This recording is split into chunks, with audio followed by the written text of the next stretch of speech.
Olá!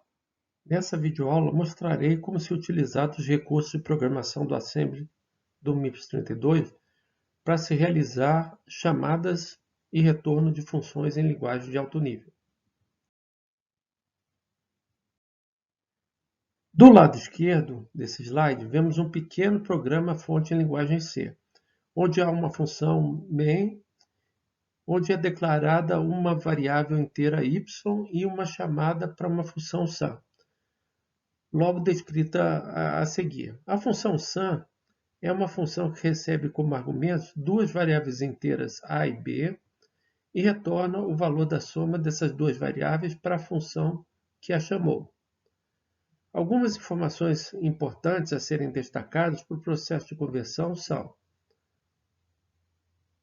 primeiro, argumentos de funções têm que serem passados através de registradores do MIPS específicos para esse fim.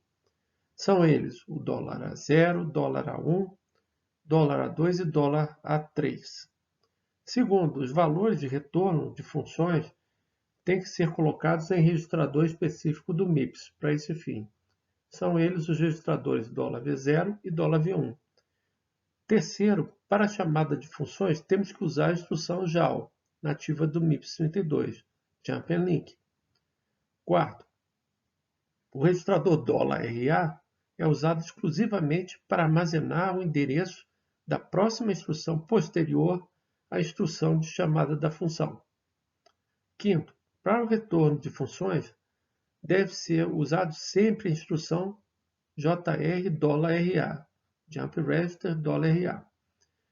Sexto, devemos preservar o conteúdo dos registradores ou conteúdo de memória necessários à função chamadora, mesmo após o retorno da função. Com essa preservação, como essa preservação se faz necessária, consulte a última coluna da tabela que contém o detalhamento do banco de registradores no cartão MIPS, para você saber quais registradores deverão ser preservados, ou seja, quais registradores deverão ser salvos na região de memória de dados dinâmica, mais especificamente na pilha, ou stack, pela função chamada. Nesse slide, eu reforço com vocês as instruções nativas do MIPS usadas exclusivamente para chamadas e retornos de funções. Ainda nesse mesmo slide, eu reforço quais os registradores que devem ser usados para passagem de parâmetros e retorno de valores em caso de chamada de funções. Do lado esquerdo desse slide, vemos um pequeno trecho de um programa fonte em linguagem C, onde há uma função main e uma chamada para uma função simple, logo descrita a seguir.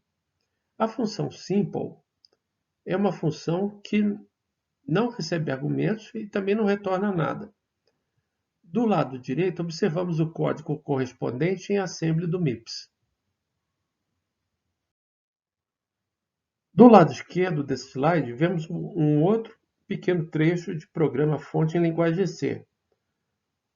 Dessa vez, onde há uma função main, onde se encontra a declaração de uma variável inteira y e uma chamada para uma função diff of sums, com a passagem de 4 valores constantes, 2, 3, 4 e 5, respectivamente. A função diff of sums é uma função que recebe 4 argumentos inteiros, f, g, h e i, calcula a diferença das somas dessas variáveis, conforme mostrado, e retorna o resultado da operação armazenado em uma variável inteira declarado dentro da função com o nome de result.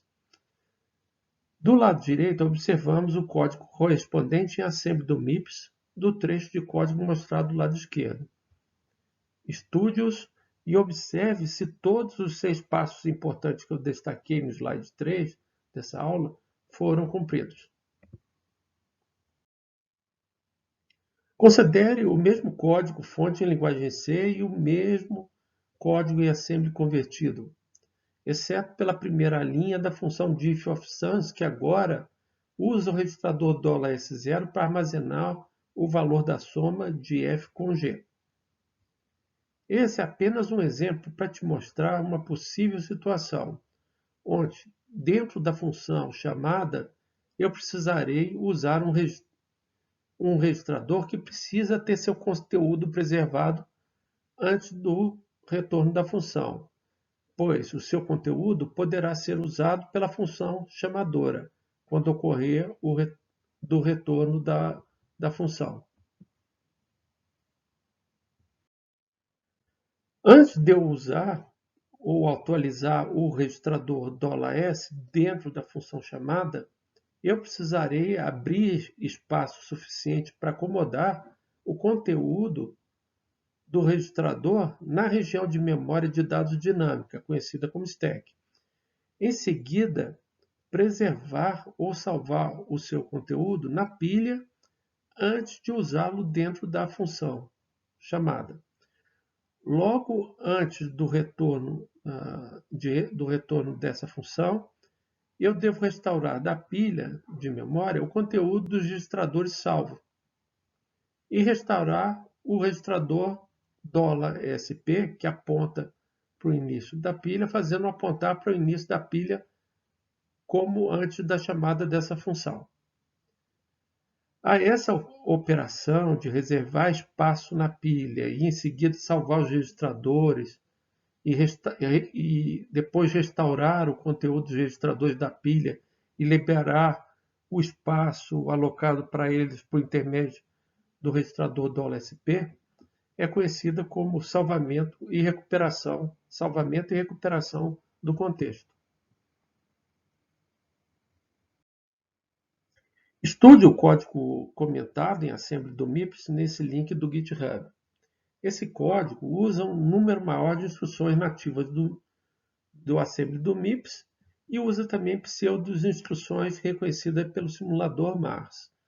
Teste-os no MARS e observe os valores dos registradores e das posições de memória durante a execução passo a passo desse programa. Até a próxima!